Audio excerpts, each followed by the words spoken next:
পুজো আসতে আসতেই আনন্দ, পুজো এসে গেলেই পুজো শেষ। গুড মর্নিং, আমি ইতি আবারও চলে এসেছি আরও একটি নতুন ভিডিও নিয়ে। তো ফ্রেন্ডস, চারিদিকে পুজো পুজো গন্ধ, আর তারই মাঝে চলছে ভূতুর পরীক্ষা। ভীষণই তারার মধ্যে, ভীষণই ব্যস্ততার মধ্যে কাটছে দিনগুলো আমাদের। আমি তো সকালবেলাতে একটুও সময় পাচ্ছি না। তো দেখো, আজকে কিন্তু রান্নাবান্নার জোগাড়যন্ত্র করে নিয়েছি। আজকে রান্না হচ্ছে আমাদের লোটে মাছ, লতি দিয়ে ডাল। তো এই সকালবেলায় করব, যেহেতু সকালবেলায় আর বেশি কিছু রান্না করা যাবে না, সময়ও হবে না।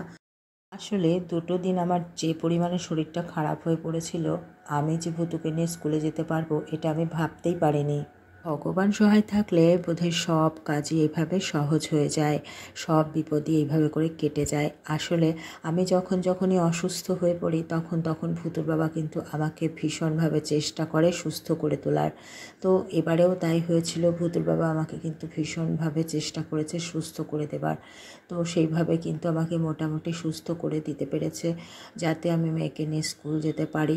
আসলে আমাদের ঘরে তো কেউই থাকে না, ভূতু, আমি আর ভূতুর বাবা, এই তিনজনের আমাদের সংসার।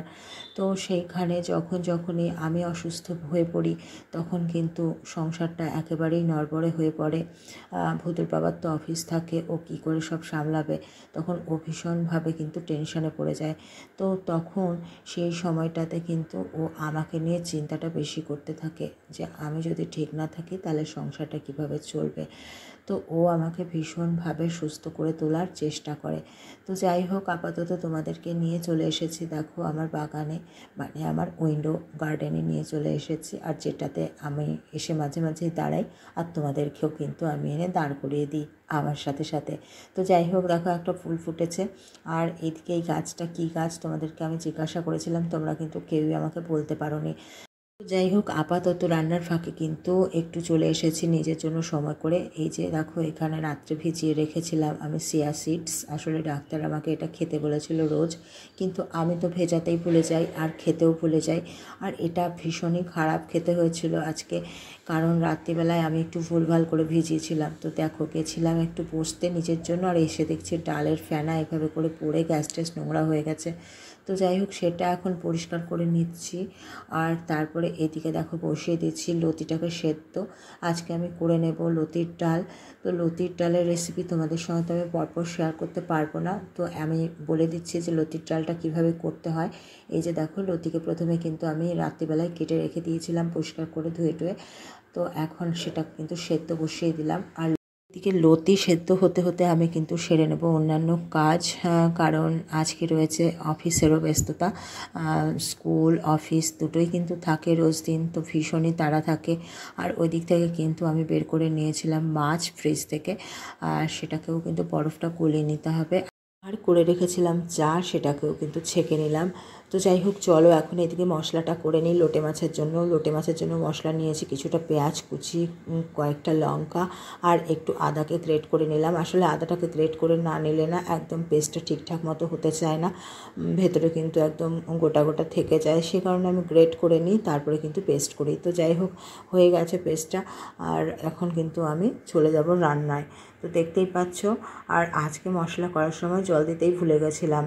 তো যাই হোক, কিছু করার থাকে না, এরকমই ভুলভাল হয়ে যায়। আর এইদিকে দেখো, লতি কিন্তু প্রায় সেদ্ধ হয়ে গেছে। আর এইদিকে আমি মাছে একটু নুন হলুদ দিয়ে দিচ্ছি।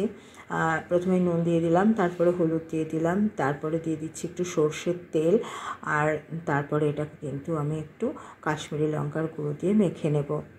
ব্যাস, এইটুকুই। আমি খুবই সিম্পলভাবে লোটে মাছটা করব। আর তারপরে কিন্তু চলে যাব রান্নায়। এদিকে দেখো, লতি সেদ্ধ হয়ে গেছে, তার জল ঝরিয়ে নিচ্ছি।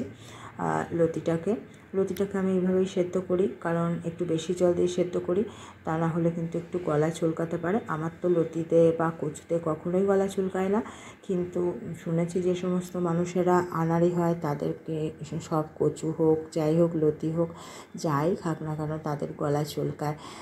তো যাই হোক, এদিকে দেখো, ফ্রাই প্যানে আমি কিন্তু দিয়ে দিলাম তেল, আর এদিকে কড়াইয়েও দিয়ে দিলাম তেল, যেহেতু আমি দুটো রান্নাই একসাথে করব।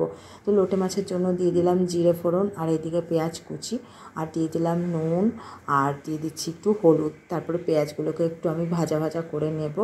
আর তারপরে চলে যাব আবার এই দিকের রান্নায়। দেখো, এখানে রসুন থেতো করে নিয়েছিলাম, রসুনটাকে দিয়ে দিলাম তেল গরম হয়ে যাওয়ার পরে। তারপর এর মধ্যে দিয়ে দিলাম সেদ্ধ করে রাখা লতি আর সঙ্গে কেটে রেখেছিলাম কাঁচা লঙ্কা। এবারে দিয়ে দিলাম নুন, হলুদ। তারপরে এটাকে কিন্তু লতিটাকে একটু আমি ভাজা ভাজা করে নেব। আর লতিটা ভাজা ভাজা হয়ে গেলে এর মধ্যে কিন্তু আমি দিয়ে দেবো সেদ্ধ করে রাখা ডালটাকে। তো এই দিকেও দেখো আবার রান্নায় চলে এলাম। এবারে এই পেঁয়াজগুলো একটু ভাজা ভাজা হয়ে যাবার পর সরু সরু করে আলু কেটে রেখেছিলাম সেগুলো দিয়ে দিলাম আর দিয়ে দিলাম একটু ঢাকা চাপা। তারপরে একটু সময় পরে আবার কিন্তু হলুদ একটু কম হয়েছিল বলে আবারও একটু হলুদ দিলাম। তো আবার ওইটাকে একটু নেড়ে চেড়ে আমি ভেজে নিচ্ছি। আর এইদিকে দেখো লতিতে চলে এলাম। তারপরে এখানে যে আমার লতিটা ভাজা হয়ে গিয়েছিলো তার মধ্যে দিয়ে দিলাম সেদ্ধ করে রাখা ডাল। তো যাই হোক, এইদিকে চলে এলাম আবার আমার মাছে, লোটে মাছে সেইখানে পেস্ট করে রাখা মশলাটা দিয়ে দিলাম আর তাই দিয়ে ভালো করে কিন্তু আমি কষিয়ে নিচ্ছি। আর এই দিকের ডালটাকেও কিন্তু আমি নেড়ে চেড়ে মিশিয়ে নিয়েছি। আসলে দুটো রান্না একই সঙ্গে করতে করতে কিন্তু আমি ভিড়মি খাচ্ছি বন্ধুরা। আর এই দিকে দেখো মাছটাকে যে ম্যারিনেট করে রেখে দিয়েছিলাম সেটাকেও দিয়ে দিলাম। তারপরে মাছটাকে একটু কষিয়ে নিয়ে দিয়ে দিলাম জল আর তারপরে একটু নেড়ে ঘেটে কিছুক্ষণের জন্য আমি ঝোলটা ফুটতে দেবো। ব্যাস, ঝোলটা গায়ে লাগা লাগা হয়ে গেলেই কিন্তু রান্নাটা আমার কমপ্লিট হয়ে যাবে। আর দেখতেই পাচ্ছ আমি একটু নুন চেক করে নিচ্ছিলাম। তোমরা কারা কারা আমার মতো এইভাবে নুন চেক করে নাও, আমি তো চেক করে নিই। আর এইদিকে দেখো ভুতুর বাবার ব্রেকফাস্টের জন্য আমি নিয়ে নিয়েছি এখানে চিড়ে।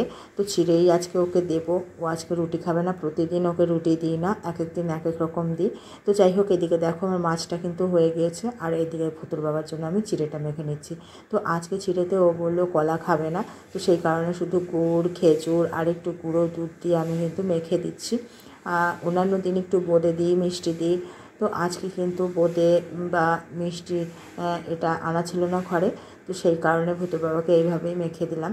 আসলে আমরা পেটের কথা খুব চিন্তা করি, তো সেই হিসেবেই কাজ করি। আর এদিকে দেখো মাছ কিন্তু একদম হয়ে গেছে। আর ভুতুর বাবা কিন্তু বেরিয়ে গেছে আজকে। আর পেছন পেছন গেছিলাম যে সেটা তোমাদের দেখালাম না। দৌড়ে চলে এলাম ছাদে কাপড় মেলতে, কারণ আমার হাতে একেবারেই সময় আজকে নেই। সব কাজগুলো সেরে আমাকে কিন্তু আজকে স্নান করে ভুতুর স্কুল যেতে হবে, কারণ আমাকে ভুতুর স্কুলে আজকে বসতে হবে। তো চলো জামা কাপড়গুলো একটু মেলে দিই। আর মেলতে মেলতে দেখো এদিকে কিন্তু চলে এসেছে ট্রেন, যেটা আমার ভীষণই ভালো লাগে, হঠাৎ করে চলে আসা ট্রেন। আর তোমাদের সঙ্গে শেয়ার না করেও ভালো লাগে না। তো যাই হোক, চলো ঝটপট করে একটু জামা কাপড়গুলোতে ক্লিপগুলো মেরে দিয়ে তারপরে কিন্তু চলে যাব ঘরে। রয়েছে অনেক কাজ আর তোমাদের সঙ্গে সারাদিনের অনেক কথা। সঙ্গে থেকো, দেখতে থেকো। আর যারা এখনও আমার চ্যানেলটাকে সাবস্ক্রাইব করোনি, সাবস্ক্রাইব করে দিয়ে পাশে থেকো। আর যারা এখনও পেজটাকে ফলো করোনি, ফলো করে দিয়ে আমার সঙ্গে থেকো।